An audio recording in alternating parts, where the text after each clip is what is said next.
Feel too bad about it, though. After all, if it weren't me, it would have just been one of the others, I guess. I'm honestly just glad to be out of those air ducts. It's not easy for a hippopotamus to fit up there, and not easy to get down either, and not as young as I used to be, as you can see. I used to be able to do all sorts of things. You're young, you're vibrant, you have that sort of pep in your step. It reminds me of a conversation I was having with one of my good friends, Orville. We were having a nice picnic one day.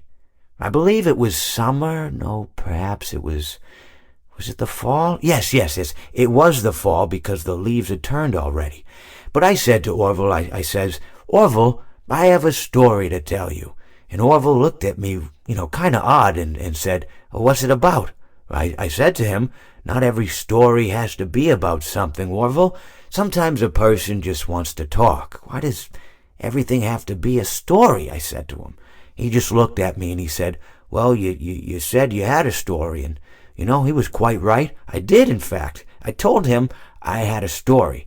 I suppose if a person just wants to talk, then it's best to not announce that you're telling a story. Telling a story does come with its own pressures and expectations, I suppose. After all, if you're just talking to a friend, then there's no more expectations than if you were talking into the wind. Words by themselves aren't expected to carry, aren't expected to stick. But if you announce you're telling a story, well then, there'd better be a point to it all, No one wants to sit and listen to someone ramble on and on and on with absolutely no end in sight.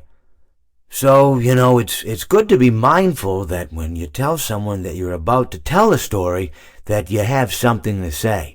Telling someone that you're going to tell them a story is tantamount to asking them to stop what they're doing and pay attention.